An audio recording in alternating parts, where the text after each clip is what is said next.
no red, white, or blue in this country. The only color that matters is green, because we live in the United Corporations of America.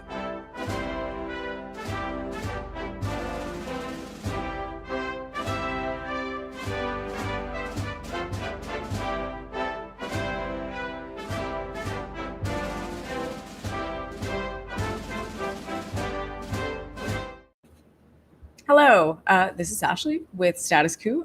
You are on the live stream, and I am joined by the amazing Zaina Day tonight. Hello. So it is the two of us. We are finally on the live stream. We keep being on the ground for like Mondays and Wednesdays, and don't seem to be able to consistently do this, and it sucks. And I'm glad that we are able to do this tonight and talk. So on to the main topic. I don't know if anybody else heard, but New York City had a primary last night, and they elected a socialist, a member of the DSA, some guy named Zohran Mamdani. Just kidding. I know everyone has heard of this. As a resident of New York City, and just like a person who is alive right now, I am not sure that I have ever felt this kind of political optimism, and I don't want to get ahead of myself. I know we still have a general election. There's still going to be all kinds of bullshit from the Democrats.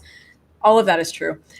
But at the same time, I think it's nice to allow ourselves to have a moment to actually celebrate a win and have a win and just say we did a thing, especially this particular thing, which really is because of all the people who did work for his grassroots campaign. So it really is a win for working people. And I think that we should take a moment to acknowledge it as that, because it is nice to have something to celebrate sometimes, especially right now when everything feels so shitty. And we have Trump, and we have ICE raids, and we have, fascism. It's nice to see that we can have a good thing. So Zaina, I would love, before we get going and start talking about all of the people who are really, really unhappy about this, I would love for your We're going to talk about the meltdowns. Yeah, exactly. Before we talk about the temper tantrums, because a bunch of people didn't get their way, I'd just be curious for your general thoughts on this and how you're feeling, if you're feeling optimistic or if you feel like it's nice, but you're feeling kind of reserved. I don't know. All of the above. Oh my gosh.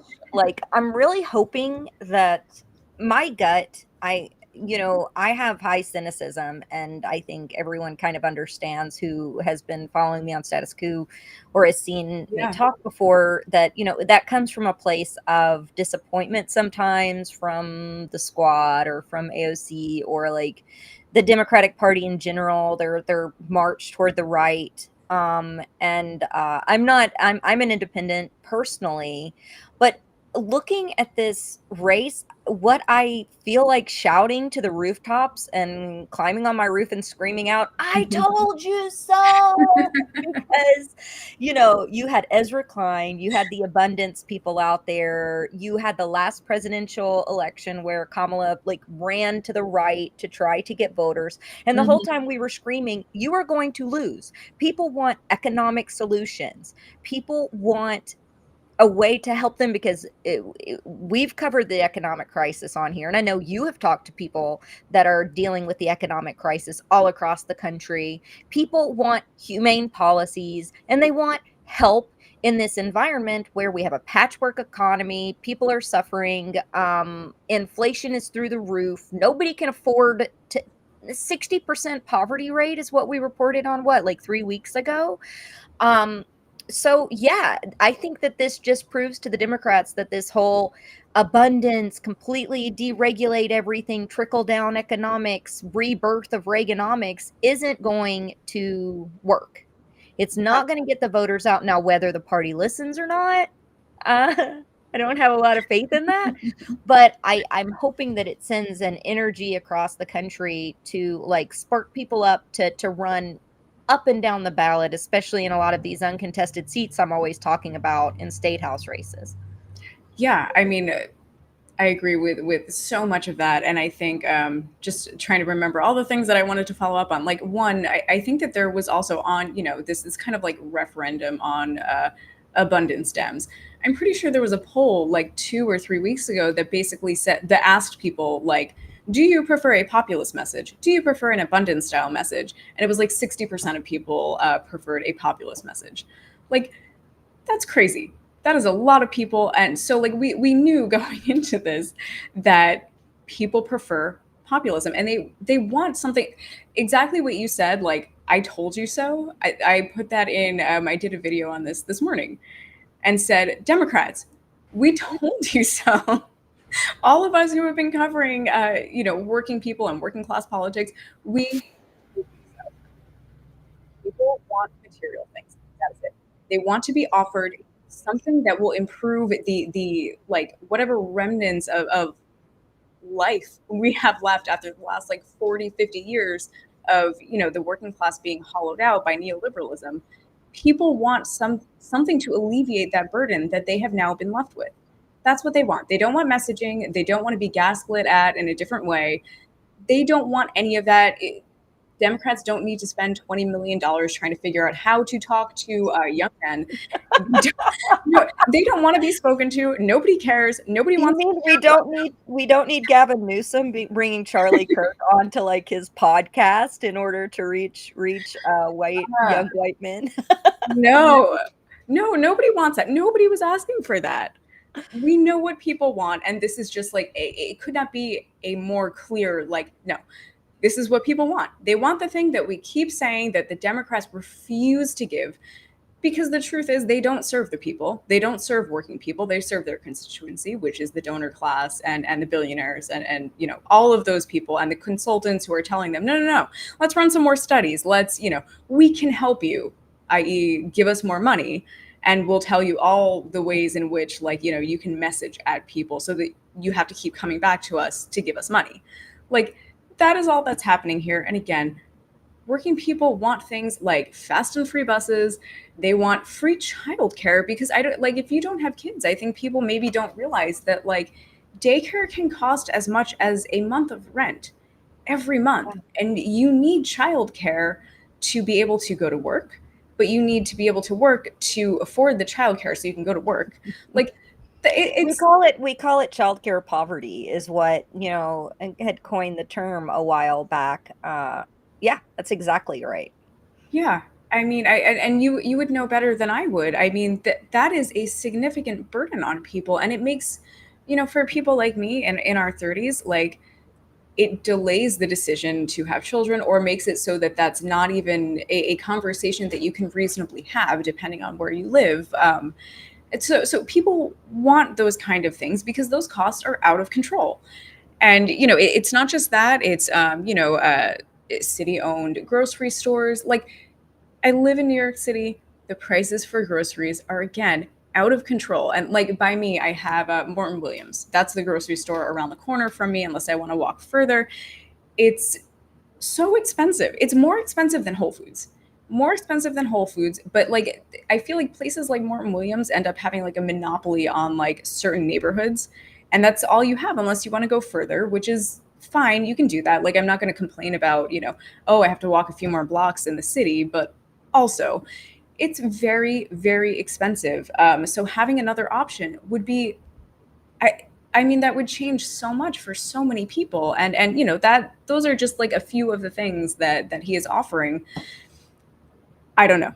Again, I just think that this is like a very clear, this is what working people want. And we'll get into all the other, things like how he had so many people turn out for him. Like there's so many other things to unpack with this. So I guess I would get off of my soapbox and we can move on to like why people are having a meltdown now, why, the elites and the donor class and all those people are just so unhappy. And he was small dollar funded, Ashley. He was small dollar funded, and I think that's part of it. That's so important. I mean, Cuomo, he had $25 million. $25 million.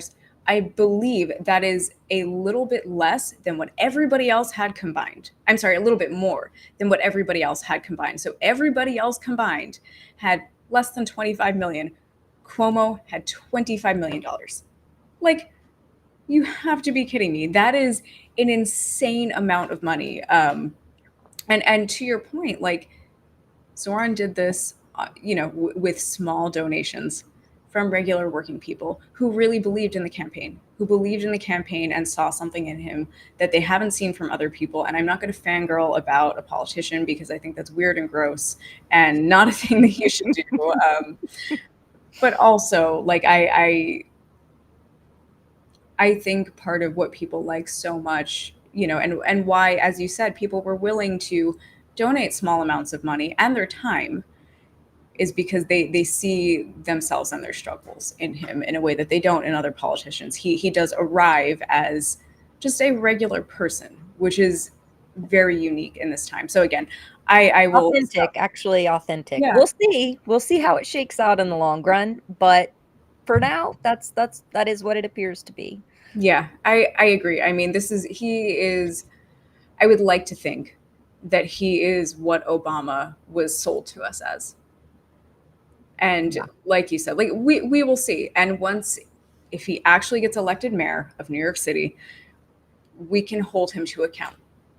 We can hold him to account, and the like armies of organizers who helped, that come from the DSA and wherever else, those people can help to make sure that those policies do become a reality. Those policy proposals become a reality, and we can hope for the best. Yeah, absolutely. Yeah, and I think, and you had also said, this, even if you don't live in New York City, I mean, this can be a model for everywhere else, and New York City kind of is that, right? Like, some of the things that happen here are, an early indication of what's going, like trends in other areas in the country. So if this works out for us here, then maybe other places and maybe other localities will be inspired and willing to try this there. And I mean, already, at the very least, and again, we're going to talk about this more, this does show the power of organizing. It shows that if you put in the work, sometimes we can get something good, but you really have to want it and you really have to try. So again, we will move on. We will come back to all of that. So our first clip,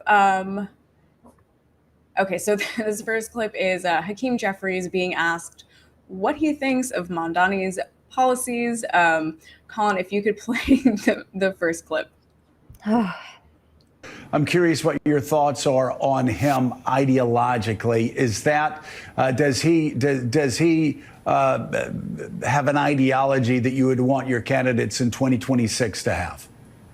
Well, from the standpoint of House Democrats and what our focus has been, clearly we have an affordability crisis in the United States of America, and our focus will continue to be on driving down the high cost of living in this country. Donald Trump promised to lower costs on day one. Costs haven't gone down, they're going up. He's crashing the economy in real time. His tariffs are going to impose thousands of dollars in additional cost on everyday Americans per year. And he may even be driving us toward a recession. It's the reason why Donald Trump has become so unpopular.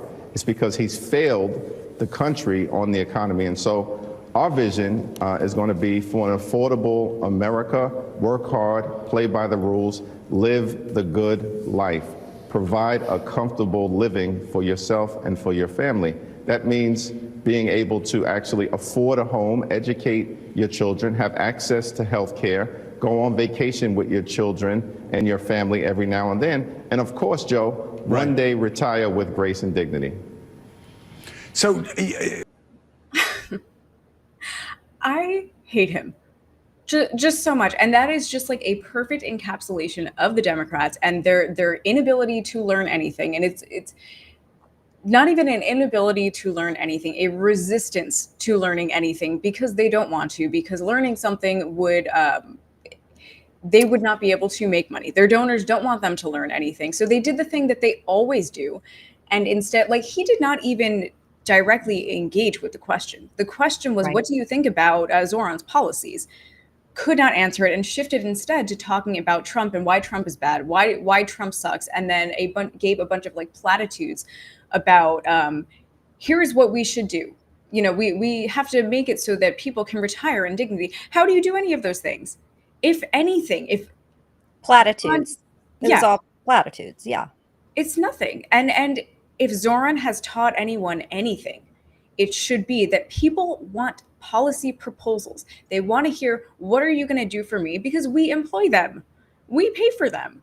Why shouldn't we know what they're doing for us? I mean, it's just crazy. And again, this is the problem with Democrats. And it just shows, like, right out of the gate, we are not listening.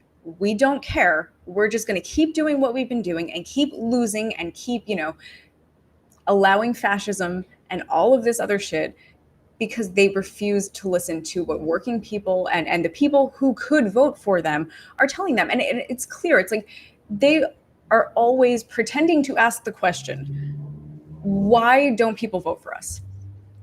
This is why. This is why people won't vote for you. This could be, if you offer people something, they will show up. Yeah, and they don't care. They're like, as long as they know. So Hakeem Jeffries is trying to reel it back right now. That's his goal. That's going to be, we're going to watch as members of the Democratic Party are going to try to, and especially in leadership, roll it back, take the temperature back down to their neoliberal kind of neocon agenda that they have, and gaslight us for the next few months, because I'm sure they're freaking out. They're freaking out that someone else like an AOC has come onto the scene. They don't know if this new insurgency is going to be as easily controllable as kind of like they were able to put some water on the fire of AOC's flame. And I don't know that they know. So I see a scared Democratic Party in the way that they're not worried about winning. As long as the greater evil is like cartoonishly evil, they don't really have to fight or do anything. They just have to wait it out till the midterms, which is terrible, because they're not actually fighting the fascism. They're not actually fighting the policies that the Trump administration is imposing. They're just saying, this guy's terrible. In 2 years, we're going to replace him, and then make it, we'll do Gitmo a little nicer, Yes, exactly. And we'll tinker around the edges, like they always say. And I mean, they are still committed to, as you're alluding to, running on not being Trump. They're running on, we're Democrats, we're not Trump, vote for us. Well, why? Again, it goes back to the why of all of this. Why should I? Because you're not winning. So it just, like, none of it actually matters. Anything that they say is just totally meaningless. We don't want you, Hakeem. Get over yourself. Seriously, you're going to be primaried, buddy. I'm sure of it. I have seen several tweets about, okay, well, we see what's possible now. Can we start primarying people? And also a bunch of tweets about Brad Lander. Like, Brad Lander, if you primary Hakeem Jeffries, you might win. And he could have the full backing of, Mayor Zohran. We'll see. But he could have that. He could have the backing of, the grassroots movement that helped get Zohran at least to win the primary. I mean, if he wanted to do that, he could. I'm not, I don't know.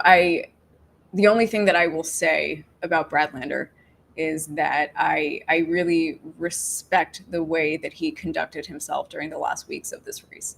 And I think that he really did, like, this is not like a unique thought, but like the way that he behaved really did model a politics of respectability. And I respect that. I respect that. And I saw your interview with him, and that's a thought that crossed my mind. Not only does he hold himself well, but he had the gumption. He had the gumption to put himself out there.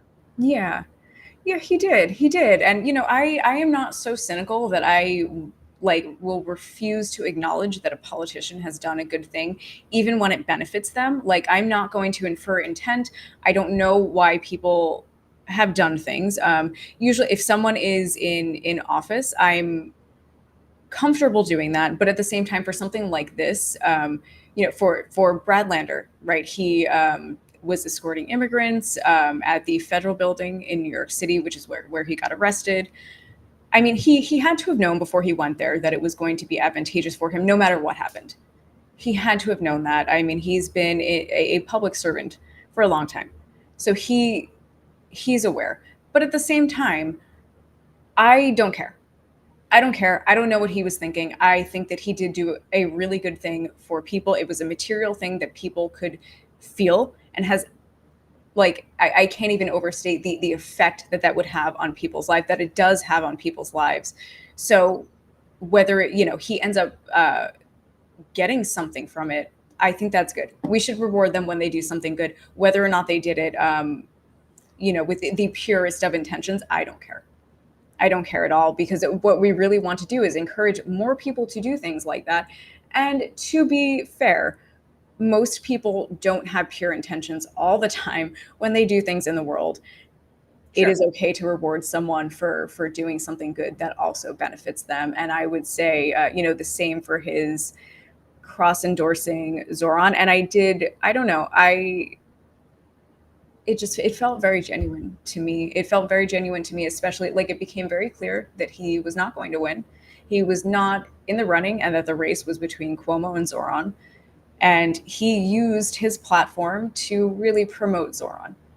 Like, it's very evident that that's what he was doing, and defended him, against anti-Semitic, attacks, like, all of that stuff. And accusations of anti-Semitism, yes, attacks from APAC. Yeah, sorry. Absolutely. Yes. And I respect that. I really respect that. And I think that we're going to see some of those, because it's bad with the with the Islamophobic, and I think even beyond Islamophobic, just the pure bigotry of people from Africa and the Middle East and North Africa. And yeah.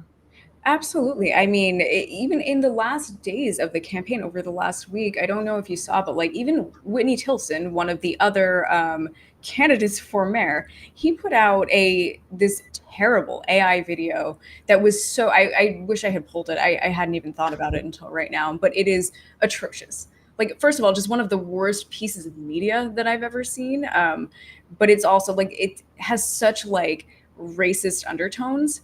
It's really offensive. And the fact that he felt, like, emboldened to make that and attach his name to it and have it, like, publicly be out there is extremely troubling. And, luckily, like, the comments that I saw on social media about that were like, this sucks. Nobody wants this. Nobody wants you. But there were some, like, very openly, like, Islamophobic comments as well. And I think you're right. Like, we are going to start seeing more of that. And apparently that is, so much more acceptable than any other kind of, like, racist, language attacks on people. I mean, if we were talking about, like, people actually being anti-Semitic, it would be a totally different conversation. But because we're talking about a Muslim man, it's now okay. Yeah. It's been legitimized for a while. Yeah. I mean, we will get into this too, so we'll come back to that. So we have several other videos. The next one is has to do with one of my favorite people, Jim Cramer. I always am impressed by Jim Cramer. Love being able to play videos of him. So Colin, if you could play the next video with Jim Cramer. It is not the closing of a steakhouse that David Zaslav likes to, and you like to go to. Well, you and I have had dinner there a few times. Yes. And you and I are going to recreate that place. The rent's too high. You know what? The new mayor, potentially, of New York is going to freeze the rents, and everybody eats for free, so they don't have to worry.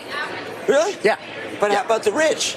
No. Do they get shot? No, yes. They get taken away. Are we kulaks? Yes, they get taken away. We have to go. In 23? We have to leave now. But everybody else, there he is.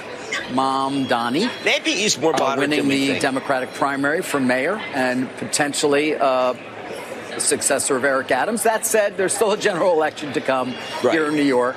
By the way, of course, we're here, we talk about it, but we are talking about a $2 trillion economy. It's not nothing. It is he wants to get the rents down. One good way to do it is to stop all business and drive everybody out. That'll bring the rents down. That's a very good point. Right? To go to Jersey, where I am. Yeah. All right. I mean, first of all, I love how Jim Cramer immediately just, like, his mind goes to violence. Like, that is it. Like, oh, are they going to shoot the rich? Like, what are you talking about? Meanwhile, like, you know, Faber is trying to like shut him up and just saying, we have to go. Okay, we have to go now. I mean, it's insane. And just like these two idiots are so worried about, you know, New York City's $2 trillion economy because Zohran might win the general and, you know, he might freeze the rent stabilized apartments. Like, other mayors have done that. What's going to happen to us? And I thought that was so funny. I was like, oh, it's so telling. What's going to happen to us? Yeah, because that's all they're worried about. They only care about themselves. God forbid something good happen for working people. It's not even that much.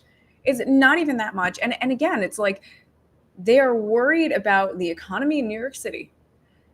Why aren't they worried about what Trump is doing right now? Because nobody wants to come here. New York City is a city that depends a lot on tourism. In 2023, the tourism industry in New York City accounted for like $74 billion. Why don't they care about that?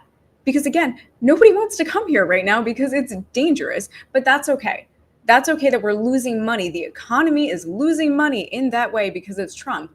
But no, they're not going to worry about that. They're going to worry about, you know, the thing that working people might get because they are rich, spoiled babies who are accustomed to getting everything that they want all the time. And God forbid, again, working people get something that might actually like improve their lives and not cost that much. Like, it's not going to cost that much. It's not going to topple the economy. I know that that is like an obvious point, and I'm not going to harp on it, but like, it's not.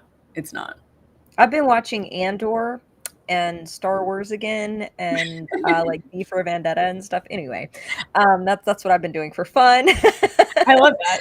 And I was just thinking about people like these guys and how they must, you know, watch these, and what do? Do they root for the empire?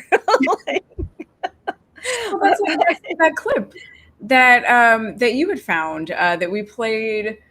I don't know, on one of the last streams where it was some idiot making the case for, like, yes. It's so dumb. I mean, I don't know. It's like for you know, I grew up with Harry Potter. Like, are they rooting for Slytherin? Like, is that cool? Like, I don't understand. I mean, I guess the answer is probably yes, but that is just so like you've missed the point of the whole thing.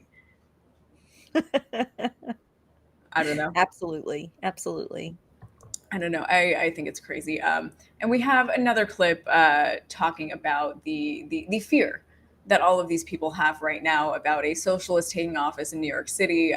Colin, could we play the next clip, please?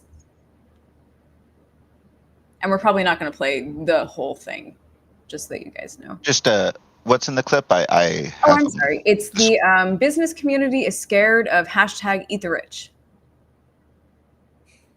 Yes, which sums up what the video is about. They're scared. We've been talking about how there is, dare I say, like a little bit of a panic attack happening, I think, in the business community about how close to the wire, down to the wire this is going. I think that the business community was hoping for Cuomo to win, and now this avowed socialist is, at least from Polymarket and Kalshi and some of these other polls and things, either very close or in some case winning.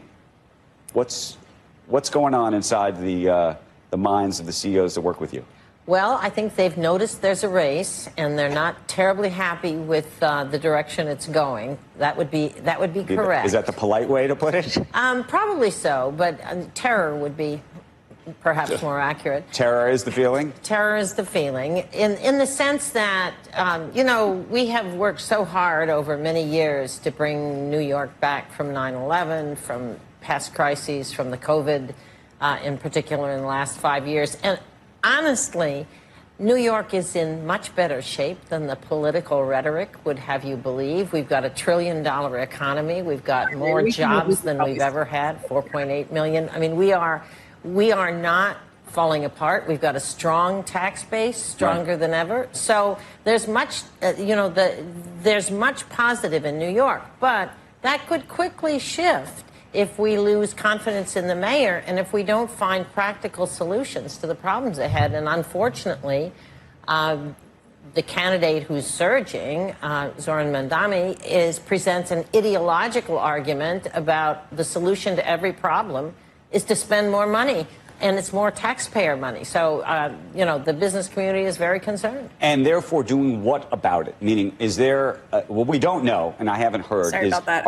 is the so business that community... goes Terror on. is the feeling. Right? That clip goes on for like such a long time, so undeservedly so. I mean, yeah, these people are out of their mind. They're in terror. Terror is the feeling. I mean, that is crazy. And they've been working so hard to, make the city better for everyone. They have been working so hard to siphon up all wealth and resources that they can from working people to hoard it all for themselves and make the city as unaffordable as possible for working people so that they can move in. Like, they're making it so that the only people who can live here are people like them. Working people cannot afford it. And the clip goes on for a long time, and she goes on to say, and I think that she did say this somewhere toward the end too. Like, the city's not as bad. The economy is not as bad as the political rhetoric would have you think. I mean, it is, and it's more gaslighting from people, more gaslighting from elites. It's like, don't believe your lying bank account, which is empty. Don't believe your own eyes. Don't believe whatever you see walking around in the city. Don't believe how stressed out you feel. Your 30% rent hike. That's just all in your head. Yeah. Yeah, right. I said this, on the live stream last night. Like, my rent just went up by a significant amount, and it's like, who can afford this? Who can afford this? Who can afford to live here? They can.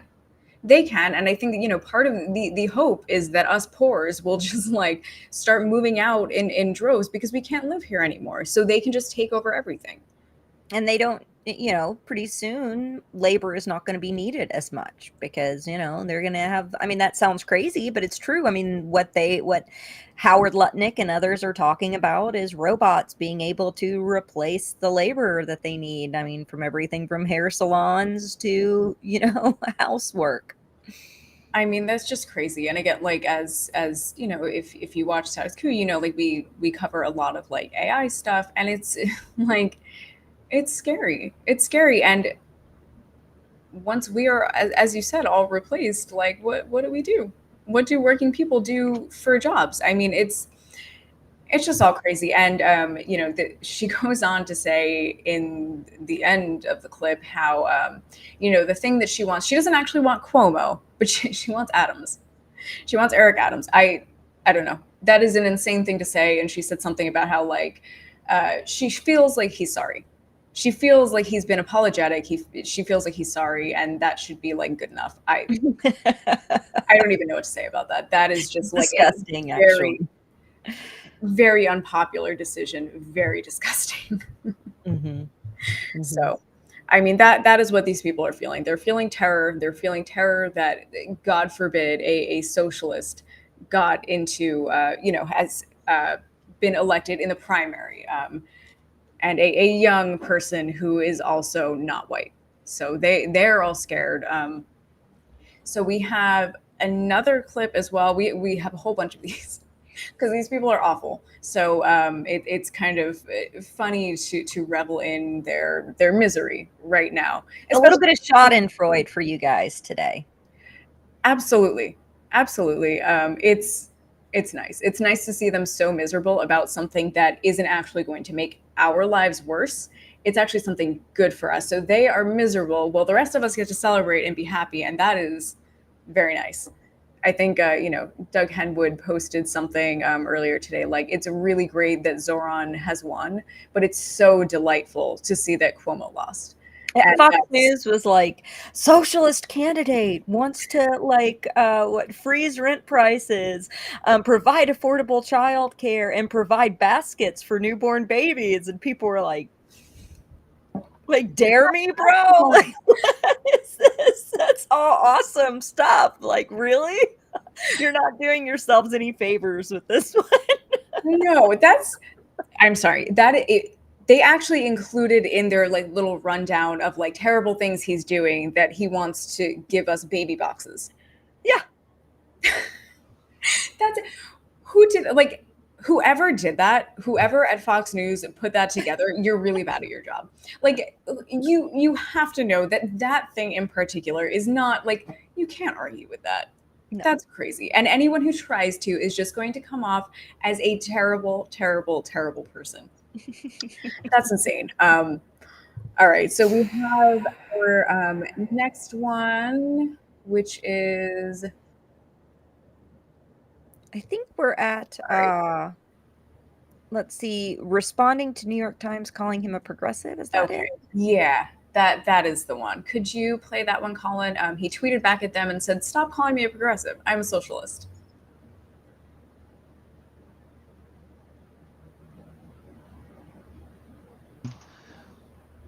Is it a clip you're asking for? Yep, it's the one right after the one that we just played. So it's responding to the New York Times calling him a progressive. Give me just 1 second. Mm-hmm. We gave Colin like 20 clips. So there's so many. There's so many. This is on me and Zaina. Oh, I see. We were very excited. We had so much.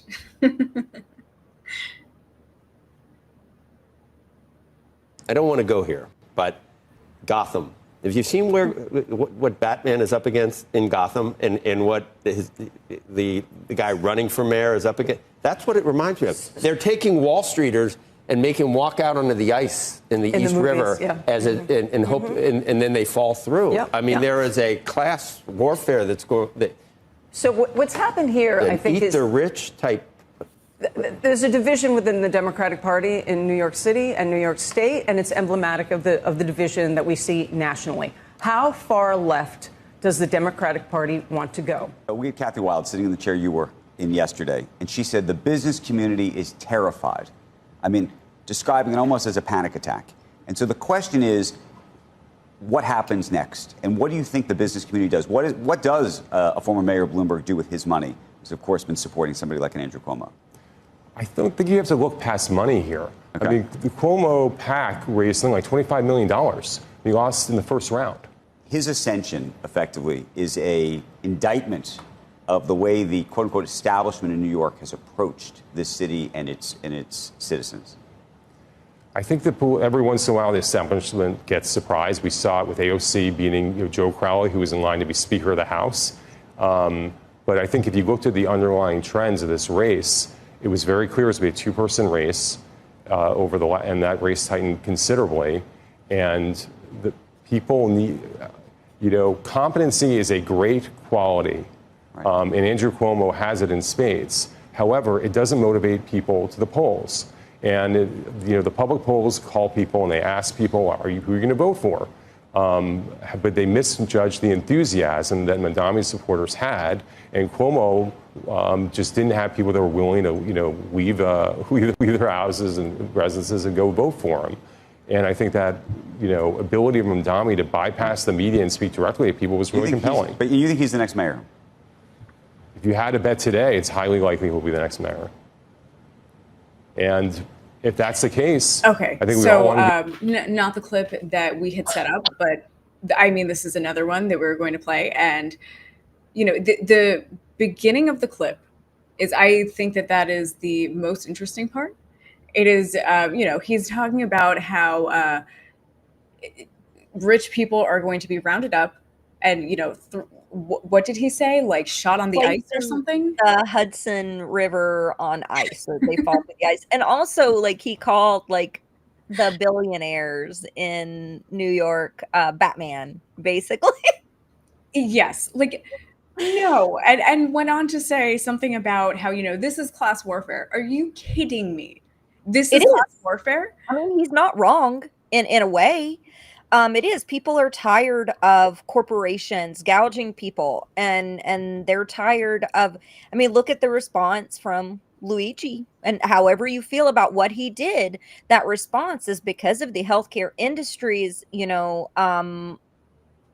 oppression of the people and the way that they have treated us all these years by denying claims and life and death in the hands of these very powerful wealthy elites, the oligarchs. And yeah, people are sick of the oligarchs. Yeah, they are terrified that this is going, that their let them eat cake moment that they've been having for the last decade and a half is falling apart.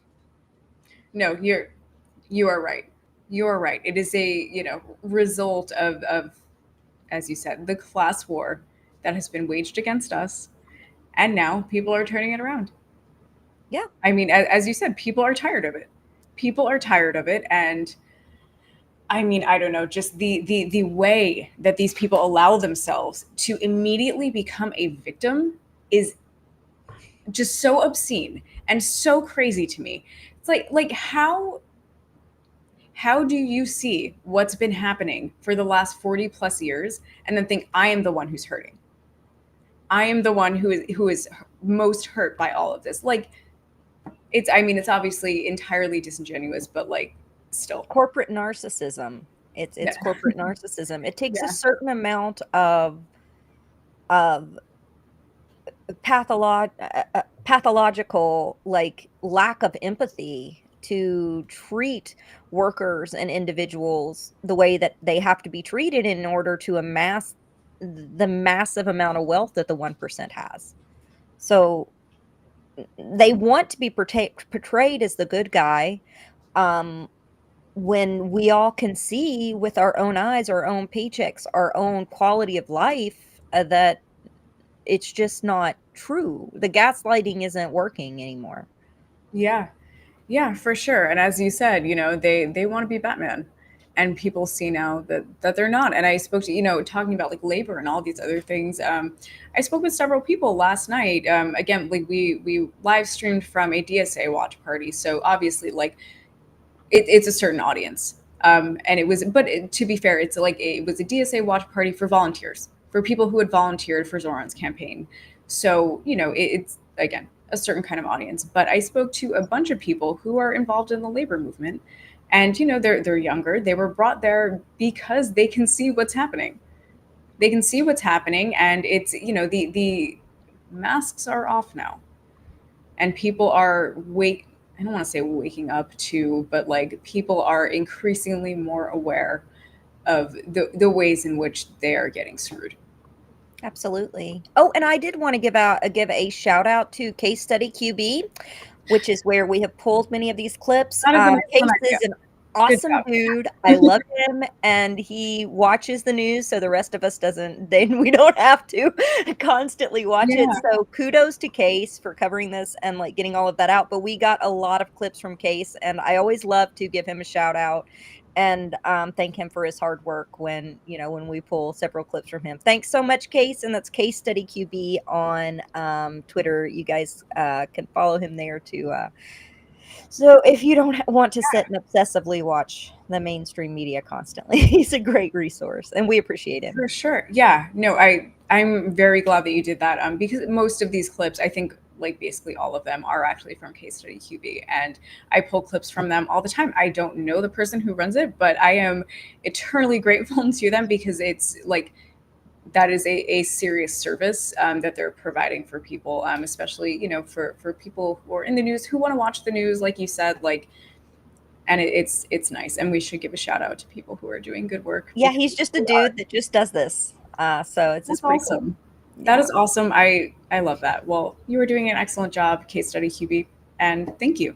That made this show possible to do, because if we had to pull these clips ourselves, it would be so time consuming as to, again, just like be prohibitive. So appreciate the shout out. And we have more clips from Case Study QB. So Colin, if you could play the clip about the New York Times, Zohran's response to the New York Times, that would be great. So the results aren't official yet, but basically last night a socialist won the Democratic primary in New York City. He is an avowed socialist. When he first won his assembly seat back in the summer of 2020, the New York Times tweeted, they were tweets back then, said there's a new progressive representing Astoria, Queens, which is the part of New York City that he is from or is living in. And he tweeted back at them and said, stop calling me a progressive. I'm a socialist. Okay.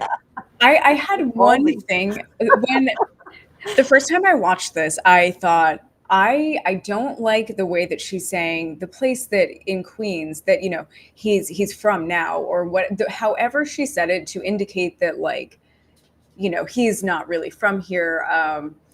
It really rubbed me the wrong way. So I looked into her. So she says, where is he, you know, where he's living now. He moved to the Upper West Side when he was 7. So he was a child. He was a child when he moved here. He has lived in Queens since 2019. He is a New Yorker. This is where he's from. That, like, there's no question about it. But this woman, Michelle Caruso, what is her last name? Caruso Cabrera. Michelle Caruso Cabrera. She was born in Dayton, Ohio, and she grew up in New Hampshire. She did not move to New York City until she was 29 in 1998, the same year that Zohran moved here when he was 7. And she did not move to Queens until, let's guess what year, 2019, the same year that Zohran did. I just find that really yucky. The way that, a dog whistle is what it is. It's a dog whistle. Exactly. And again, he is more New York than she is. She was born in Dayton, Ohio. Okay, and that's fine. Everybody is welcome in New York City, but don't act like, you know, you have more of an ownership of the city than he does, and again, use it in a racist way. She didn't move here until she was nearly 30. He's lived here since he was 7. To me, that would say that he is a New Yorker. So it's his home. I don't know. Yeah, absolutely. Yeah, and I think she's just bitter because she ran against AOC in 2020 and she lost. So I forgot about that. I remember. That's right. Yeah. So she's bitter. She's bitter against socialists, whatever we're going to call AOC at this point. But yeah, I think that that is part of the motivation there. And, you know, on the way that they talk about him being a socialist, like, first of all, like, he corrected them because, yes, he is a socialist. He's not a progressive. Those are two different things. They have two different political priorities and policy priorities and just policy priorities in general. Mm-hmm. I wouldn't want to be called a progressive either because that does not align with my values. I have different policies that I would want to see implemented if I, you know, had a stake in it in that way. So I wouldn't want to be called that either. And if you're running for office, you would want someone to accurately characterize where you're coming from, your political affiliation. That makes sense. Like, it just makes sense. And, you know, they talk about it like it's some secret. Like, he's trying to keep it a secret that he is a socialist and they're outing him just like constantly all the time. I'm outing him by what he said openly. Exactly. And it's like, someone had told me earlier today too, like, he has YouTube videos up that are explaining socialism. So that's how, you know, like, how much of a secret he's trying to keep it for himself. So I just think that that's ridiculous. And I find her comments that, you know, calling into question his New Yorkness gross. It's also so ignorant. You know, we already have so many socialist programs. A lot of the New Deal programs, a lot of them have been gutted, but were forms of socialism. And then our public schools are a form of socialism. Our USPS is a form of socialism. Our fire departments, like our public parks. It's so silly. And it's words have no meaning anymore. So I'm glad that he's at least trying to correct the record about what words actually mean. Yeah, no, I agree. Also appreciate that. It's all ridiculous. So we have another clip. The next one is Fox and Friends, who hosted Eric Adams to so this is a good one. Colin, if you could pull up in the next clip of, again, Fox and Friends talking to Eric Adams. Mr. Mayor, it's not just defund the police. This candidate, Democratic Socialist, he wants to freeze the rent. He wants city-run grocery stores, social workers to replace the police because that's going to help. He wants $60 billion of debt fund for affordable housing. He wants free buses, no cost for childcare, baby baskets for newborn, and a $30 minimum wage. How can someone vote for this? He's a snake oil salesman. He will say and do anything to get elected. Think about this for a moment. He wants to raise 1%. He wants to raise tax on 1% of New Yorkers' high-income earners. As the mayor, you don't have the authority to do that. You know who has the authority to do that? An assemblyman, which he is. He wants to do free buses. He could have done it at assemblyman. He doesn't understand the power of government and how you must make sure you improve your economy, raise the standard of living, and this is what we've done in the city. And I'm looking forward to being on the campaign trail and showing New Yorkers we can't go backwards. And New Yorkers never surrender or quit. I'm never going to quit for the city that I love. That is so interesting. You're in the position, so you know you don't have the authority to do that. Yet he's running on all these promises he's not going to be able to fulfill. Slime ball. Eric Adams is such a slime ball. Yes. What have you done, dude? What have you done other than massive amounts of police violence against protesters for the last 3 years? Seriously, and corruption charges. Like, what have you accomplished? Yeah, exactly. And he's talking about, trying to raise the standard of living. That has not happened under his leadership. That hasn't happened here. Anyone in New York City would say the same thing. Like, nobody feels any better. And again, those are things that as mayor he can address. And the idea that like a mayor cannot address the affordability crisis in the city that they are mayor of, that is crazy. That is absolutely insane. And trying to suggest that like they don't have power in that sense. I mean, it's like he doesn't understand how politics work anyway. Like, you work with the local legislative bodies.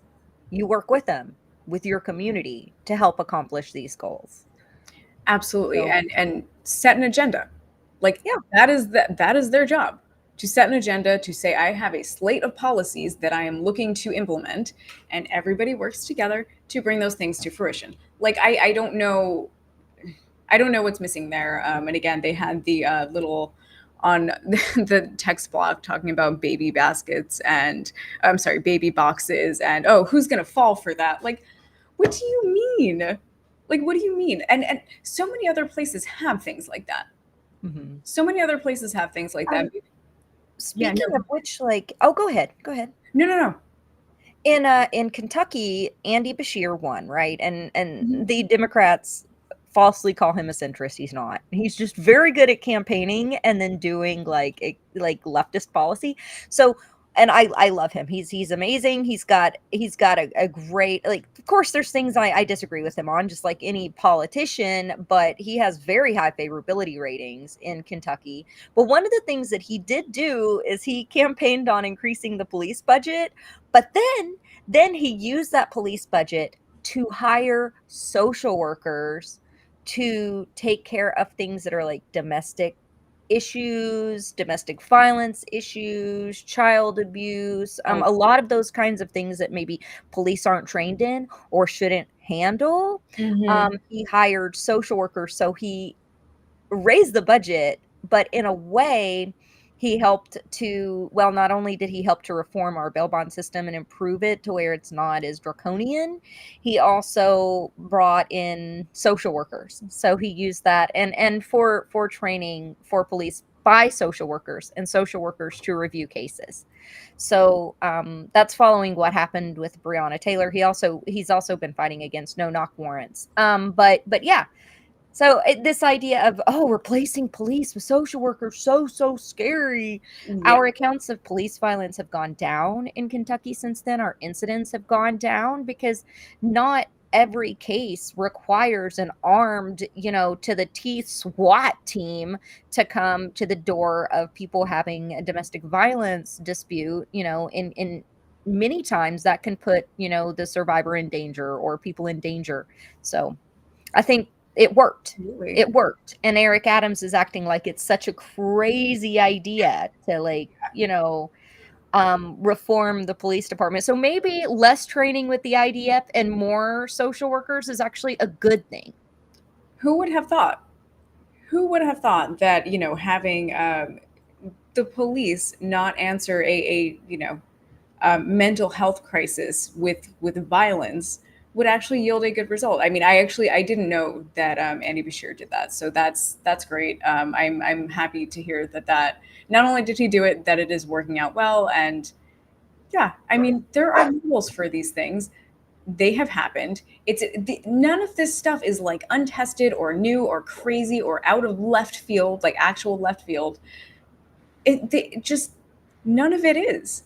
So a lot of it's New Deal policy that FDR implemented that helped to grow the middle class. Yeah. But we had tuition-free college almost up to subsidized at upwards of 85%. So a person would only have to pay around, 15 to 20% tuition until the mid-90s. We had, almost universal childcare in pre-K before they gutted that in the early 2000s. We had public healthcare clinics all over the country. Prior to Clinton, we had like food banks where people could go and get food. Like we had like grocery stores and we had like farmers markets and stuff that were heavily subsidized. So we've had these things in the past, and they've recently been gutted in the last few decades. And that's created a massive wealth gap within the generations. And, childcare, and a lot of boomers can attest to this and may not realize that we don't have this anymore, just starting to realize, used to be able to have universal childcare. Before and after school care programs were extremely common in the 60s, 70s, 80s, and even up into the 90s. So, yeah, absolutely. These are things we had, and these are things New York had, especially during the 80s, that, he's not talking about something completely new. He's talking about bringing back things that were gutted before. Yeah. Yeah. And improving upon things. Like, clearly what we're doing, I mean, I agree with all of that. And I think that's a great point. Like, again, it's not just like we're doing new things, which we should be doing new things. Whatever we're doing is clearly not working. So why keep doing it? So we should be trying new things. But also, like, a lot of these things just aren't new. They just aren't. And the people who are now like scared of socialists, scared of Zohran taking office and are worried about socialist policies, it's like, you guys had those things. You had those advantages. That's how you were able to amass the wealth as a generation that you were able to, that none of us can do now. And, and it's always the same people who, if we're talking about like childcare and stuff, those are the same people who are going to say, well, nobody has kids anymore. Why do they not want to have children? Why are they so weird? Like, why can't they just be like normal and have families and buy a house and, do all of these normal things that we did? This is why, because we can't afford it. And no matter how many times we say that, it seems to just like not penetrate with anyone, or that like they don't want to hear it, right? Like the rest of us know, though. The majority knows. Yeah. Yeah. I mean, I don't know. I guess sometimes people are invested in maybe knowing and not having anything done, especially if, they're the ones who are benefiting from not knowing. It's, whatever quote that is, if your job is contingent upon you, if my employment is contingent upon me not knowing a thing, I won't know the thing, whatever the quote is. Right. And the analysis that you pulled that you were going to cover next, I think really shows that most people do actually know when looking at that, because, it stated, this was from, I believe it was from CNBC, I think? Which one? With Joy Reid? It was the Forecaster. Okay, yeah. So that the clip is long. So I was going to suggest we maybe not play the clip just to save us some time. But the tweet, we can read the tweet, which kind of basically sums up what he was saying. And real quick before we do that, I just want to pop in, and we just passed 460,000 subscribers. So I just want to do a quick shout out for that. That is very cool. Congratulations to Status Coup. That's awesome. Thank you. Okay. No, go ahead. I was just going to say it also, and if you guys missed it right after the stream, make sure to go check out Jordan just released a brand new Substack as well over on our Substack, talking about the Zohran victory as well. So there's a written companion piece for this to check out right after here. Just go to StatusCoup.substack.com and I'll put the link in the chat. Nice. That is awesome. Thank you for the update. And yeah, everybody should read Jordan's piece. I haven't read it yet. I will read it tonight. But yeah, I mean, we are covering this because it's important. It's important. And as Colin just said, we are at 460,000 subscribers, which is very fun. If you're watching this and you are not yet a subscriber, you can help get us to 461,000 by becoming a subscriber right now, so that you can hear all of our analysis about what's going on right now in New York City and all the other stuff. If you are not a member of Status Coup, you can become a member at statuscoup.com/join so that, you know, we can do more on the ground reporting. We can do more stuff like we did last night. John and I were out until midnight, just interviewing people outside of the DSA watch party. You know, it was a good time, and it was very interesting to hear from so many people. We spoke to, like, I want to say, and don't hold me to this, but I want to say we spoke to at least like 15 groups of people outside of the watch party about why they supported Zohran and all that stuff. And I found it really interesting. And there were a lot of people who had, you know, their own like unique analysis of stuff. So I thought it was great, and you can help us do more of that if you become a member of Status Coup at statuscoup.com/join. So we can move on from that. And yeah, so the next thing that we wanted to talk about. So Colin, if you could pull up the one that Zaina has highlighted. We're not going to play the video. I'm just going to read the tweet for everybody because it really does sum up what he says in the long video. So the tweet says, Mamdani's win is a political earthquake that should have the Democratic establishment nationally running scared. It comes as 62% of Dems are fed up with their party leaders and want them replaced. Also, a lot more Democrats are liberal, 55%, than once were 25% in 1994. So that is the tweet. I mean, yeah. What they're calling liberal is funny, but yeah. No, that's true. That's true. You're right.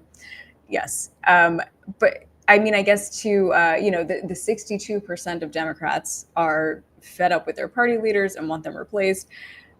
I mean, I think that's interesting. I think it's really interesting. And I think, you know, like to his point, a political earthquake for the Democratic establishment that should have them running scared.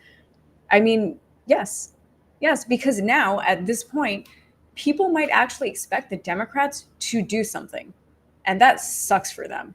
The idea that like someone got in office running on a slate of policies. And I feel like I just want to keep, you know, harping on this part of it. Like everybody that I spoke to last night, I asked them the question, like, do you have a favorite policy? What thing are you most excited to see Zohran roll out as far as like policies go? Everybody had an answer. And nobody hesitated. There was not one person that like, you know, clearly had to think about it before they did it, or I'm sorry, before they answered. They knew. They already had something in mind because they've been thinking about it and they were focused on it.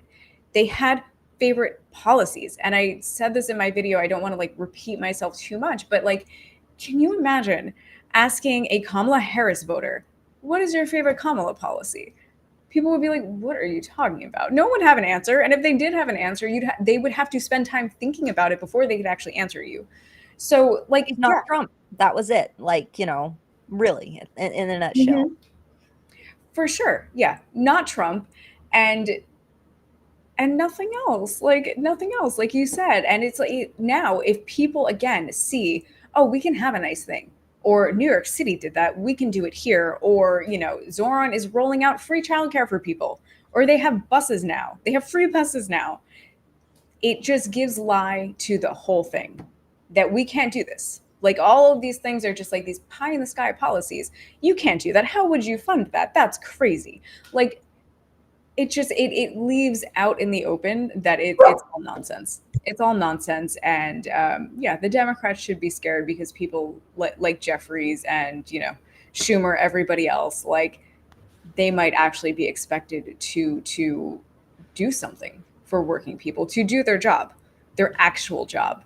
So I don't know. And now it's up to Zohran to make sure that he stays at it and pushes for these policies and continues to do that and doesn't get swept up in the theater and the fancy and the, you know, the zeitgeist of fame, and doesn't let the party pull him. And I'm hoping that he sticks to what he ran on, because this 63% number, I've been watching this number grow over the last 10 years of doing this work, and 2/3 of people have fled the voter rolls and are now registered independent across the country already. So this isn't a new zeitgeist. We've watched it, and we've been saying, like you were saying in the beginning, we've been saying, what are you doing? Like, you are losing these races because you're not running on an economic policy that people want. You know, Jordan and I called it about Kamala's race. We said she's not going to win. And she's not going to win because she's not offering an economic vision. Being not Trump is not enough. And I think that we're going to see this across the country, that this neocon, let's rehabilitate Dick Cheney, let's dig up Reagan's zombie and bring back trickle-down economics, just isn't going to work. It's not what people want. And it's not just that people are fleeing the voter rolls of the Democratic Party, they're fleeing the voter rolls of the GOP for the same reasons. Ultimately, poll after poll shows that most of us in the United States support overwhelmingly many of the similar policies. It's just that our politicians have been ignoring us on the policies that we've supported. And that's what I saw when I canvassed across the country. The same thing. And I haven't canvassed for 4 or 5 years. And I heard the same thing when I was knocking doors, whether it was in Arkansas or whether it was in Queens for AOC when she won. I mean, I worked the Bronx and Queens for her election. So yeah, there is a class divide sometimes on issues, but a lot of the base issues are fundamentally the same, and people support things that they want to call the scary fringe radical left things, like healthcare for everyone. God forbid. Terrifying. Right. A healthy population, that would be so scary. I mean, for some people it would be scary. Not the rest of us, but I mean, yeah, I think that's all really well said. And I mean, I don't know. If I was a Democrat, I would be scared. Yeah, I would be scared.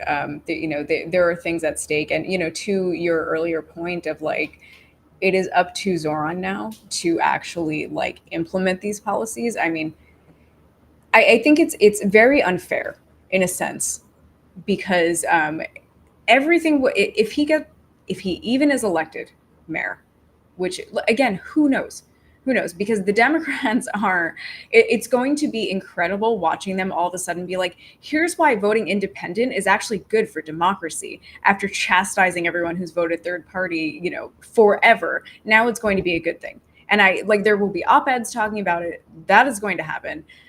Watching them flip on that is going to make my head explode. And I'm sure that's going to happen for a lot of other people too. But he's at a disadvantage already. He's already disadvantaged because he is going to have the entirety of the establishment making everything so difficult for him, even to just, like, get him elected mayor. True. I mean, that's, in a place like New York City, where usually, like, if you win the Democratic primary, you're probably a shoo-in. That's not going to be the case this time. I don't think that is going to be the case for this election cycle, for this general election. And they're going to play dirty. They're going to throw out ballots. Yeah.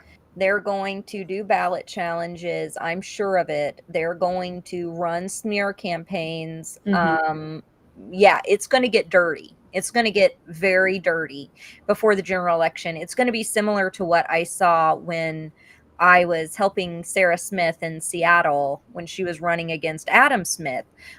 She ranked top at the primary, and man, the Democratic Party came out against her. They threw everything they possibly could. The establishment threw everything they possibly could, to wreck her in the general election, for the simple fact that she was a leftist.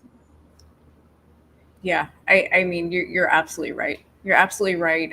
All of the, like racist attack ads are going to come out. I saw there was an ad. This was a legitimate thing. I want to say it was from Direct the City.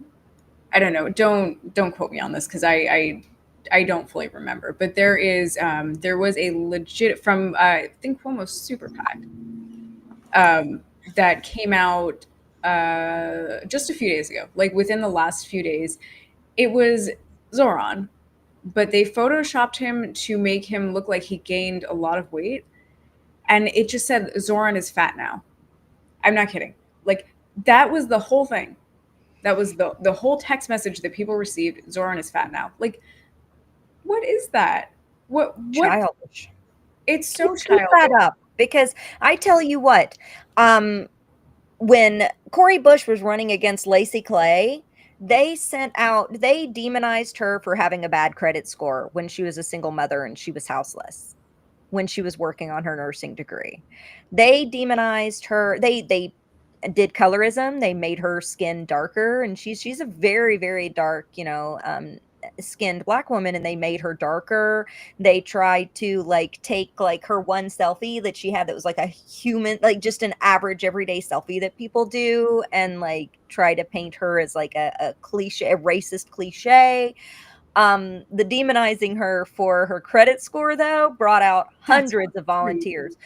All of this backfired. We got floods and floods and floods of people in the office being like, we're volunteering now. To hell with this. So, good luck to them. I hope they keep this up. I hope that they do the stupidest, most shallow politics so that it shows who they really are. And they're going to solidify his race the more garbage that they sling like this. They really will. They're digging their own hole. For sure. And I'm sure you saw they've done this. They've started to do this. It's not just like fat Zohran that they were texting. Cuomo's campaign put out, I think, a mailer maybe that they made his beard look fuller and bigger. Like, that's crazy. That is crazy. Super racist. Like, I don't know. So I mean, you're absolutely right. We are going to see so much more of this over the coming months. And then once if he gets into office, I mean, it's going to be, I think it might end up being worse, because they're going to do everything that they can to stymie all of the policy proposals that he has. Because again, they have everything to lose. They have everything to lose here. So New York, time to replace city council members, time to replace down ballot people so that you can get stuff done. Like that's your next step goals. Yeah. And we have shown here that you can do stuff like that. You can do stuff like that. You can organize for a candidate that you actually believe in. You can do all of those things. You just need to want it. You need to put in the work. You need to want to do it. People can do that. We can do that. So, I would say, so Zaina, what are you thinking? Because we have been streaming for over an hour, and I know that we have so many other things to get to. What do you think? Should we go to the next clip and just should we keep going? Should we? I think we have played all of the clips. I just had tweets to share from the right wing spinning out on this. Okay. But we don't have to share all of them. Yeah, and then let's move on to that. It goes along with and we don't have to pull it up, but Elise Stefanik actually attacked Mondavi as a terrorist sympathizer, and in a fundraising email, stating how he truly makes her sick. And it's interesting because that flows right in line. It's the same rhetoric as the right wing. And what a lot of this crash out is that APAC didn't have their claws in Mamdani. I'm sorry. Mamdani. And so they it's a spin out over Islamophobia. We have a lot of people, leaders in Israel are tweeting out about this race because they're afraid that they're losing their stronghold over our politicians, and at least I believe they are because of how this crash out is going. But we did have a couple tweets from Laura Loomer, Charlie Kirk, Stephen Miller, and Trump, so we can show a couple of those. And then we can go through that pretty quickly and then just round out with how the heck did he win this race? And I think Ashley and I both have some thoughts on that. Mm-hmm. That sounds like this primary. Yeah. Yeah. All right. So Laura Loomer. Colin, can you put up the first tweet from Laura Loomer? So Laura Loomer wrote, I am calling on all of my followers and every GOP mega donor to do a fundraising boycott of the Republican Party until the GOP agrees to address the threat of Islam in America. The entire GOP is putting our national security at risk by not designating the Muslim Brotherhood as a terrorist organization and by not cracking down on Islamic immigrants running for office in the U.S. while Muslim candidates receive foreign money to prop up their campaigns via pro-jihad super PACs. If the GOP is willing to allow an Islamic caliphate to take place in our country, then they don't deserve our money. Please tell everyone you know to boycott giving money to every political candidate and the GOP till they take the threat of Islam seriously. Nothing will change till the GOP's money is cut off. I will be calling every GOP mega donor I know and telling them this, and I know a lot of them. Oh boy. So a lot going on. The caliphate. Caliphate. Mamdani is apparently like ISIS in their minds. It's absolutely insane. That's insanity. It is. And the I guess what strikes me the most, I hadn't read this tweet until right now, and I guess like what strikes me the most is the lengths that they will go to rob working people of everything is astounding to me, because these people cannot possibly be 100% genuine. Like, I mean, is she completely serious when she says something like this? Like, how could you be? How could you be, especially when you're talking about Zohran? Like, dude is from New York. He's some guy. He's a 33-year-old from New York. Like, that's crazy. That is crazy. And I guess it just like, my mind is boggled over the idea that anyone could say something like that and take it seriously, so much so that they would like trash their own party to like, I don't know, put a stop to his run. Like it blows. And I look to Laura Loomer and Charlie Kirk, which is why, you know, we're pulling up these, because they will flow first with this messaging, and then the White House and the GOP leadership will flow. So it's like they're some of the first indicators of where the marching orders and where the propaganda is falling. So it's like, why share a tweet from that clown Laura Loomer? And it's because it's indicative of what is happening behind the scenes in like MAGA universe. Yeah. No, I think that's right. Absolutely. It's and we will see some of that. Like that's kind of already started to happen. There are, you know, people like Stephen Miller who had some things to say about all of this. So Charlie Kirk, could we pull up the Charlie Kirk post? So 24 years ago, a group of Muslims killed 2,753 people on 9/11. Now a Muslim socialist is on pace to run New York City. I mean, come on. That is one of the most like, I don't know, it seems stupid to even say openly like Islamophobic, openly racist, because it is, and it's reveling in being so. Like I don't know what else to say about that. Like, and also like some of the people who organized for Zohran, just to make this point, They were not even alive then. They're not even alive then, and they can now vote. So, like, I don't know what point he's trying to make with this. It's not even all that relevant. Again, like, there are people alive who are fully fledged adults who voted in this election. Maybe it's not even their first election that they voted in, who were born after 9/11, who learned about 9/11 in school in a textbook. Yeah, and how many Christian nationalists have done acts of, terror or, extreme domestic violence, mass shootings in this country just in the last couple of years? And yet a Christian that runs, we're not associating them with that act that another, Christian nationalist has done. It's utterly, it's Brian T said utterly racist. That's accurate. It's utterly racist. But he's completely spinning out. He has like 13 tweets that are like this. Of just completely spinning out and freaking out that I think they thought Cuomo was going to take it. I think that, there's this idea that, it's a stronghold there of, support for Israel, for instance, and that there's no way that Mamdani could win. But the thing is people want economic support. They want these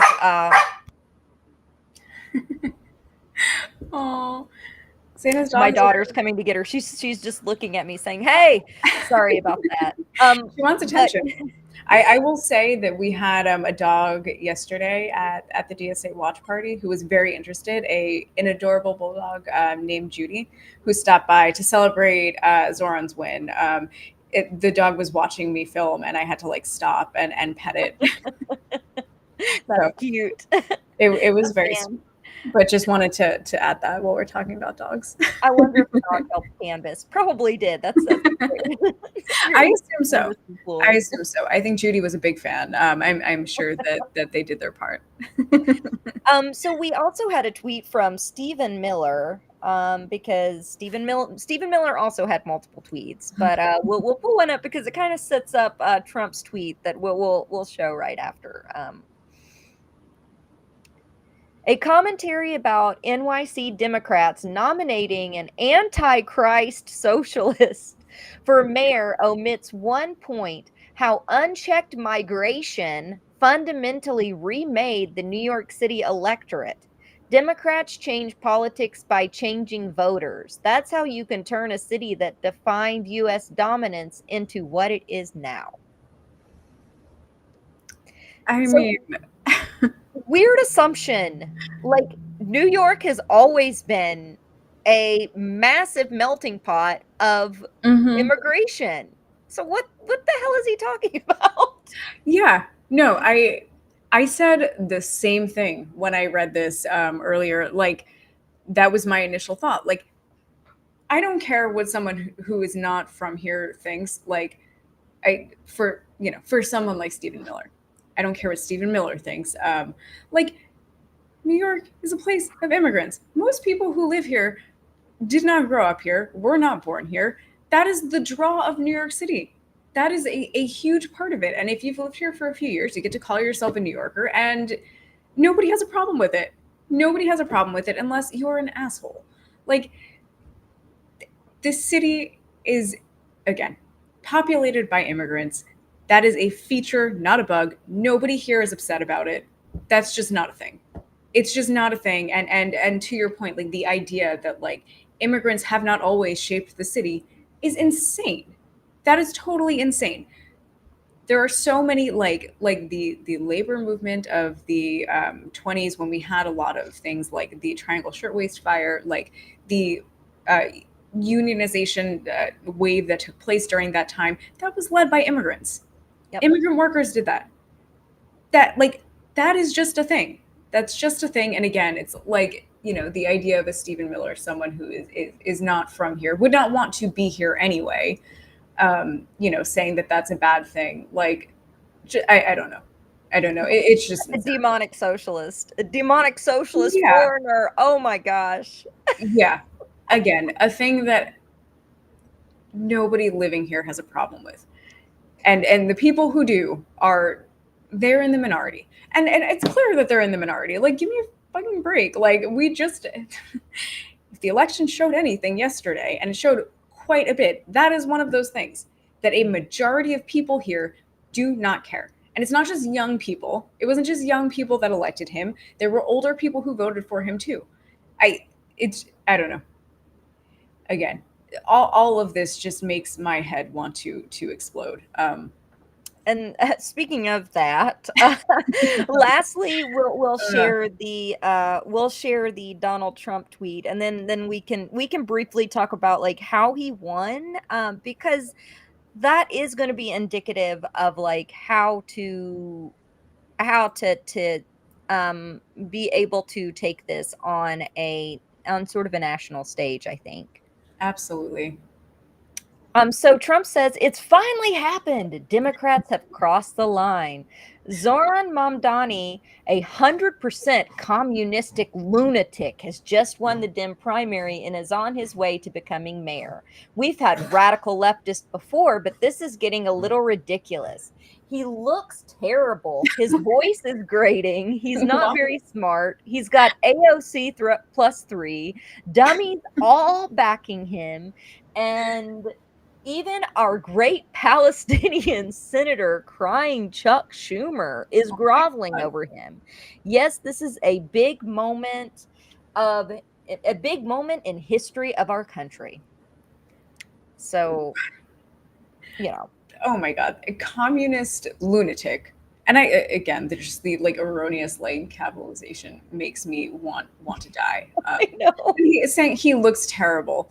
What do you mean he looks terrible? I think if anyone can agree, if we can all agree on anything, he looks far from terrible. Is he saying it's a brown man? Oh my God, you're probably right.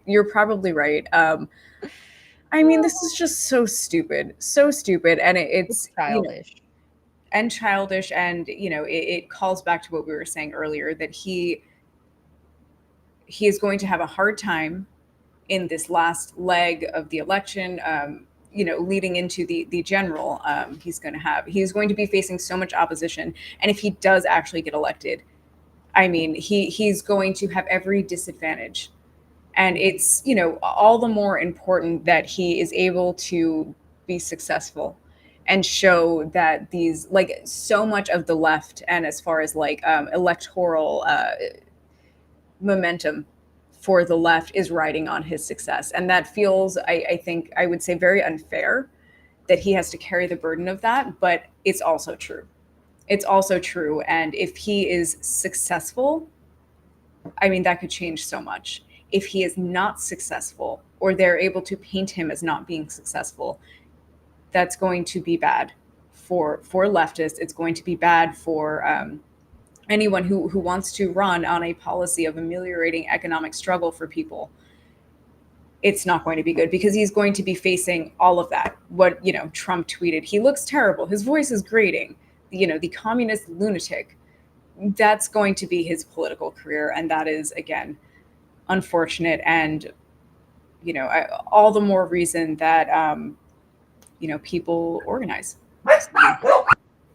So unless you have something that you want to add, I mean, we can probably move on to like how this happened, and all of that. Talking about what organizing will do to help him be successful.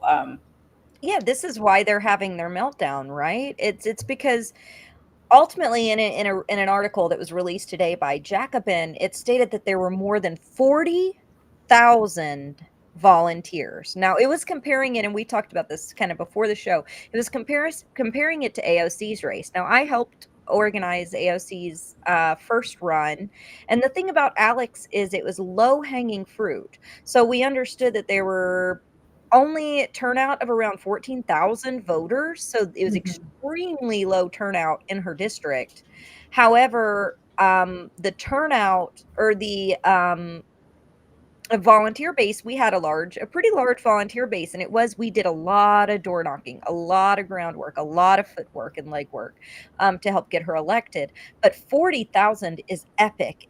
And as you and I were discussing, the turnout was higher than it was in Eric Adams' race. And the numbers are still coming in, so we didn't have solid numbers, but they're already indicative that it was higher now. Yeah. Yeah. And I mean, it was higher with, again, from what I've heard so far. And again, we don't have solid numbers. When we do, we will make sure that, it gets mentioned somewhere. But like, I believe the turnout was also higher with like young men who, the Democrats are trying. I think we mentioned this earlier, spent $20 million trying to learn how to talk to. I mean, here it is. So yeah, and I think also, so the number of volunteers that showed up, it's 40,000 plus. I also saw someone saying it was like close to like 50,000, but Wow. we can, yeah. But I mean, for the sake of like not over inflating, because I'm not certain about it, but I did see 50,000 somewhere else. We'll say it's 40,000. So 40,000 people volunteered for one candidate. 1 million people voted. That is close to 5% of all of people who voted. That is crazy. And if you compare that to Kamala, I mean, I think that works out to almost like it would have been like 8 million people volunteering for her campaign. Yeah, and she didn't have anything close to that at all. No, absolutely not. Absolutely not. I mean, that is just It's Obama levels. Yeah. In comparison. Yeah. Yeah. And it's just like, again, there must be something that's really resonating with people for you to get, let's say, 40,000 people to volunteer, like 5% of the voting population, to come out and spend their time, like, and it's just regular people who are going out to do this. Like, you really must have a message that is resonating with people, and you cannot just have vague nothings to say to people. You really have to have an offering. And again, I'm going to like call back to the interviews that I did last night. That's what people were saying. They were there for his policies. And I asked some people, like, is it his charisma? Is it because people find him like attractive and cool? Is it, his social media game? Is it his policy? And overwhelmingly, everyone was like, no, it's his policy. Like, it's his policy. And what you said earlier, the fact that he is authentic, you can tell that he means what he's saying. And I cannot predict what's going to happen in the future. Who knows? I would hate to be disappointed. I cannot say with certainty what's going to happen, and I'm not going to try.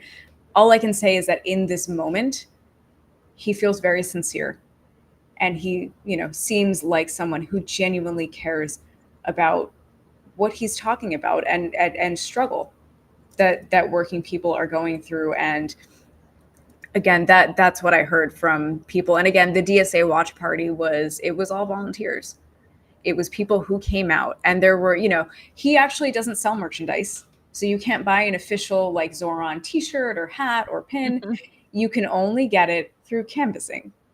So you can volunteer for, X amount of hours, and for every like canvas or something that you do, you can get like a bandana or a pin.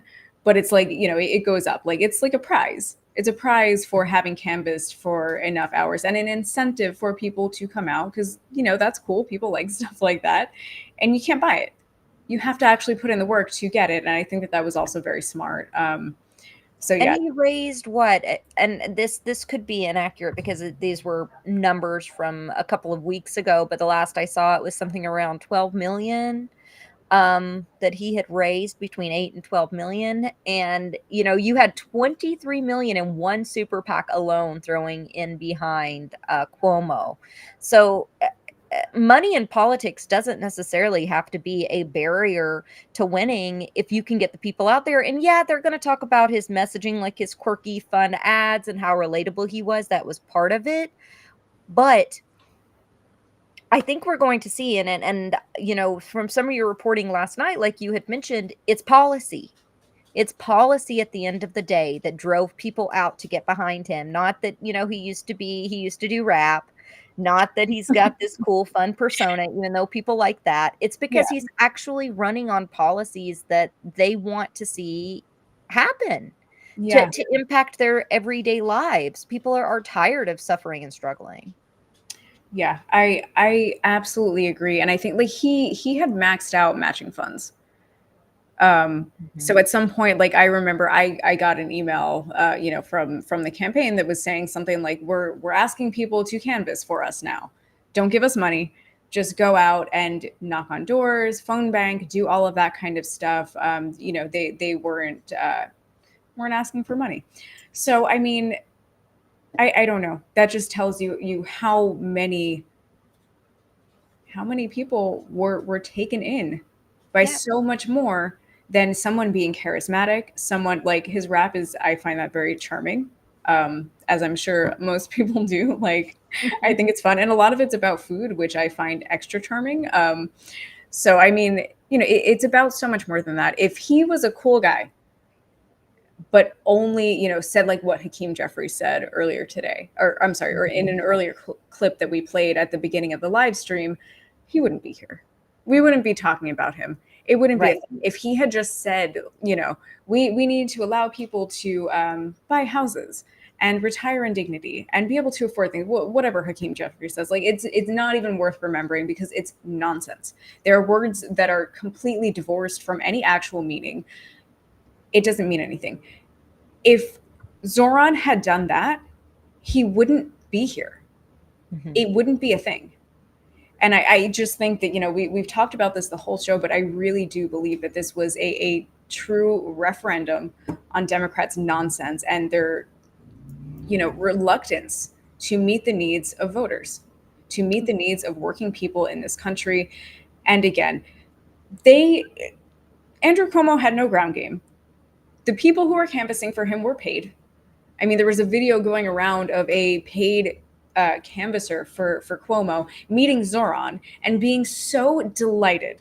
Like, there's no way that guy was ranking Cuomo number one. He was voting for Zohran. I would bet my life on it. No one showed up for Cuomo in that way. No one showed up for Kamala in that way. And it's because of the thing that we keep saying. You need to offer people something material. You need to offer people something material and not just like gesture in its direction about how, oh, yeah, it kind of sucks that there's an affordability crisis. Like, it's fine. We'll do something about it when we get around to it. Like, it's not good enough. And people are suffering too much to deal with it. And we have so many other things going on. It's not just these things. We have climate change that's happening in the background that, like, I mean, I would not even try to get into at all right now. We have so many other issues. This makes it impossible. People struggling so much makes it impossible for us to even begin to address those things. So I don't know. But I think that one of the things that I kind of want to get across when it comes to this is that, you know, I was part of a movement and I helped found a movement that tried this and we failed, right? We did. Now, just flat out, I do think in some ways, not in every way, Justice Democrats and brand new Congress failed. And we failed in part because we slipped into trying to play the establishment game. We started endorsing candidates that were just kind of running on their own instead of like finding community organizers to run. And on top of that, a lot of voters and a lot of people on the left, you know, whether it be progressives or socialist or, you know, whatever they label themselves as, economic populist on the left, sort of fell into this trap of when the Democratic Party started sliding back to the left. And you know, if you guys remember that presidential debate in 2020, when every single Democratic presidential candidate but one raised their hand and said that they supported Medicare for all. Every single one of them. Yeah. So people kind of bought into the mythology that the Democratic Party was on board, and we're going to see some of those shifts. We're going to see some of that gaslighting, and people instead still voted for the establishment candidate instead of the person that was primarying them, even though the establishment candidate didn't mean a damn word they said. So I hope that there were lessons learned with that. And I also hope that this will inspire people to run down ballot in state houses where the Democratic Party has abandoned those 50 states, the 50 state strategy, and where we have these red state houses that aren't even in red districts, and that people run as independent, run as, somebody who doesn't take corporate PAC money, because it's possible if you have the right platform and you have a platform of economic needs, that you can actually run and win. And I think that that's what this is showing. But my warning as someone who's done this as their life work is, do not let the Democratic Party deflate this. Keep pushing the Democratic Party. Do not be afraid to criticize them because we have, Trump in office and because things are so extreme. And I do hope, and everything in me hopes, that they actually do stand up against what's happening in the White House and with this administration. But I do fear that they are going to purposefully not only smear Zohran Mamdani, but also I fear that they're going to try to deflate by handing out, by dangling carrots our way for this, that, or the other that they're never going to deliver on. So just be wary of that. Keep pushing. And I hope that people that are regular people, that are community organizers, that are outside of the establishment, do run and win. And we may see a resurgence of some of the people that were beat out last time. Maybe in 2 years, Cory Bush will run and win again. Who knows? But yeah, that's kind of my thoughts on it. He won by ground game, not just by messaging, not just by doing cool videos, but by those 40,000 volunteers won this race. And the people, his highest donation was $80, I think it was. So like, he won by small dollar donations, no corporate money, and volunteers. And and go check out Ashley's live that she did last night. She'll get to hear directly from people about the kinds of issues that drove them out to do this work. Yeah. So, I mean, yes to everything that you just said. And I will add to one of your last points. The average donation was about $85 for Zohran. So lowest in the race. Cuomo's was $700. Always. So, I mean, that says a lot. That says a lot. And I feel like there's so much more to like unpack with all of this. And I think, you're right. You're right about, your warnings for everybody having already gone through this. I guess I would add just a couple things. Like, I hope that the fact that he did not give into, the trap of abandoning Palestine, of falling for Israel. He did not do that. He did not abandon his principles. He remained, on the right side here. I would hope that is an indication of how he will behave going forward. And I say that because it just seemed like there was no question to him, right? There was no question about saying, pretending like a genocide isn't happening. To me, it did not feel like he wavered at all on that. And it was just a matter of like, this is the principled, correct thing to do, and not something that I am willing to even give an inch on. And that gives me a little bit of hope that he will approach these things, everything else, the same way. I guess my fear would be, some of the stuff that you've said. He also seems like a very nice person. And I'm sure that because of that, he wants to work with people in the same way that Bernie wants to work with people. And we saw how well that's worked out for Bernie.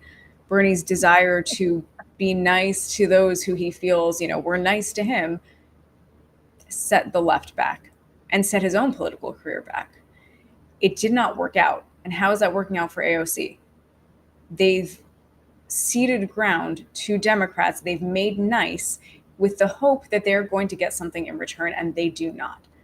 And that's just what happens. You cannot work with those people. That's it. You can't work with those people. You cannot integrate yourself into the Democratic Party because they don't want you. I mean, what is the saying? It's like the Democratic Party is the place where social movements go to die. Like, that is true.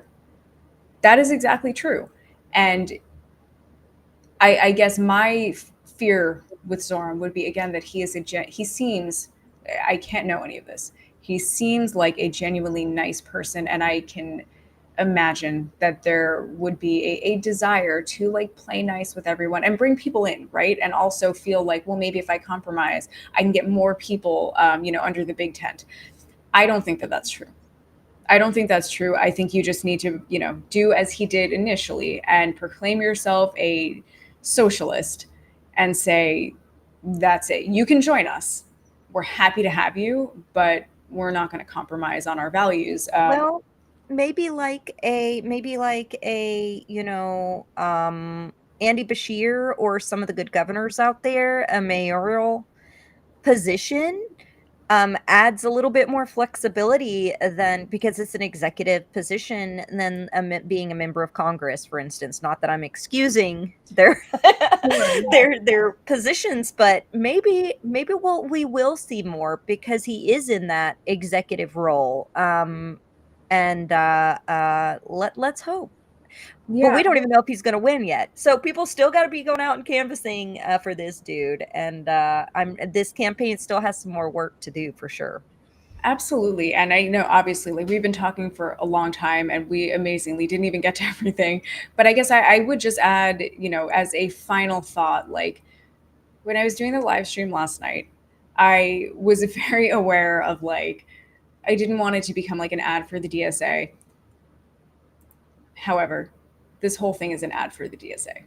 Let's just be honest about that. Like I remember when he was entering the race, and I remember the DSA meetings where people were, weighing whether or not to endorse him. And I remember thinking to myself, like, I really like Jessica Ramos. And I thought somebody else entering the race, like, I don't know, I like Jessica Ramos. So, forget about that. But just wondering if that was a good thing. And then I, learned a little bit more about him. Maybe I was a little bit late to this, but I felt like he's a cool guy.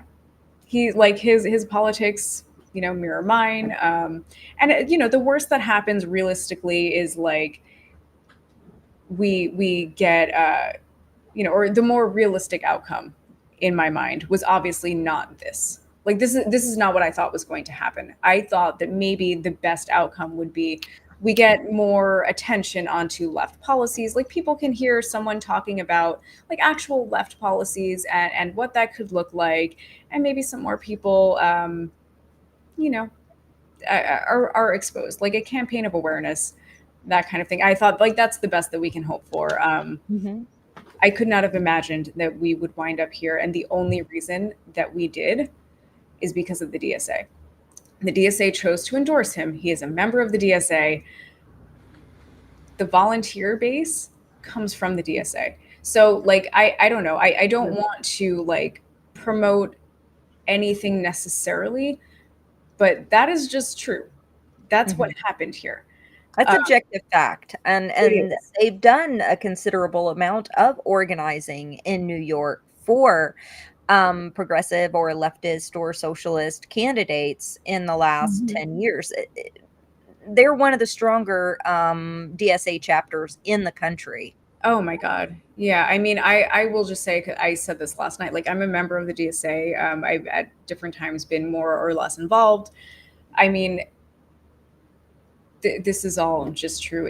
New York City got this because of the work that they put in, that organizers and just regular volunteers, regular working people, who are part of the DSA put in the work, put in the hours, and that spread to other people. And then other people, volunteered their hours too. And it took off from there.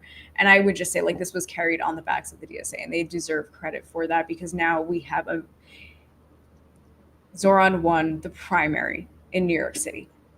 And we always say in organizing, everything happens in the field. everything happens in the field. And that means with volunteers, that means with door knocking, that means with in-person, one-to-one organizing and reaching people. Ads and all that other stuff can only take you so far. Absolutely. Absolutely. Yeah, I mean, I guess for me, that kind of sums everything up.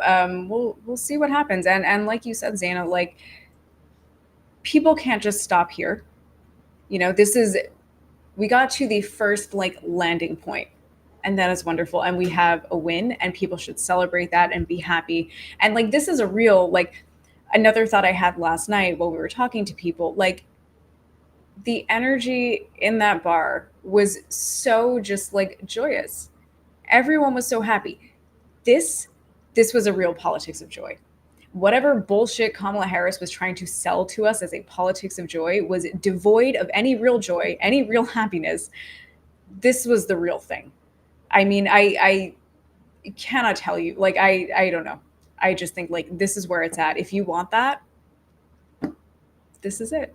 I mean, you can go back and watch the live stream from yesterday and just watch people's reaction as, you know, the polling numbers were coming in, and then, you know, Cuomo finally conceded, not even finally, I mean, he conceded very quickly at like 11 o'clock, I think. So, I mean,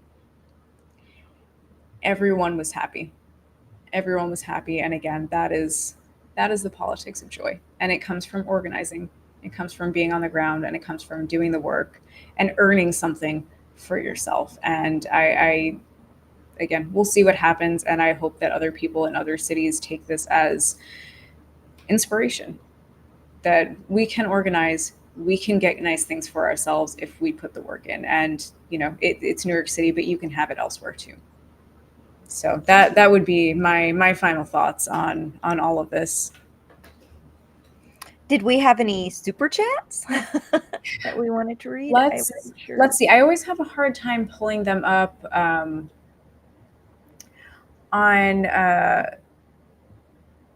Khalid became a member.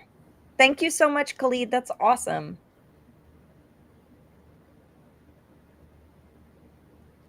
Okay, so Colin has them up for us. He has saved us. Thank you, Colin. You had it. For some reason, I can never scroll through the comments all the way. But anyway, Fly Chumper Fly. Fly Chomper Fly. He's a regular. Fly. Okay. Yeah, awesome dude. I am sorry that I did not. I butchered your username, and I'm sure it's funny and clever. And I'm sorry that I don't get it. Fly Chomper Fly says, socialist services you named may go because of privatization. Well, let's hope not. Let's hope not. I mean, neoliberalism is the privatization of social services, so we'll see. I hope not. S. Jera says, thinking face. I never know how to say that because that's all. I assume that's an emoji that just comes up as it's a sticker. Yeah, and then it does just describe what the sticker is. Okay, so I am stupid. I am just reading it. But. You're not. Those confused me at first too. I was like, "What? What does that? What are you asking about?" And then I was like, "Oh, yeah." It's hard to know if it's like an inside joke or something. But yeah, okay. So, thinking face. Thank you for the thinking face on the super chat. Let's see. Oh, and that was all for now. Oh, that was it. Okay, cool. Thank you, Colin. Yeah, and thank you, Zana. This was a really good conversation. I really enjoyed this. Yeah, I don't have anything else to say. Yeah, of course, nothing else to say about this. Oh, check out Jordan's article that is up right now on Status Coup Substack also, and I know we've mentioned it, but go check out Ashley's live stream yesterday. And then I will also be doing an article on Bullhorn Bulletin tonight with my analysis comparing what I see with this race with what it was like on the ground for brand new Congress races, and how that comparing the deflating of that movement to warnings of how to prevent that from happening this time around. I love that. I am going to read that. Everybody else should too. And yeah, I don't know. Nothing else to say. This is I am cautiously optimistic about this moment. It feels nice, and again, feels nice to celebrate a win. And that's it. And if you have not subscribed, you should do that right now. Just go like, follow, subscribe to Status Coup. We will have so many more conversations about this kind of stuff. And who knows, with the way that this election goes, we will probably be talking about this a lot. I feel like I still have more to say, so we will continue unpacking this as time goes on. Right, we scraped the surface today. There'll be more unrolling. Yeah, no, absolutely. It took us 2 hours to scrape the surface, but we we did at least that. So yeah, so we'll have plenty more to say about this. And if you have not joined as a member, please do that now. You can do that for as little as $5 a month, and that helps us so much to be able to do our on the ground reporting, all that kind of stuff. So thank you guys again, and we will talk to you soon.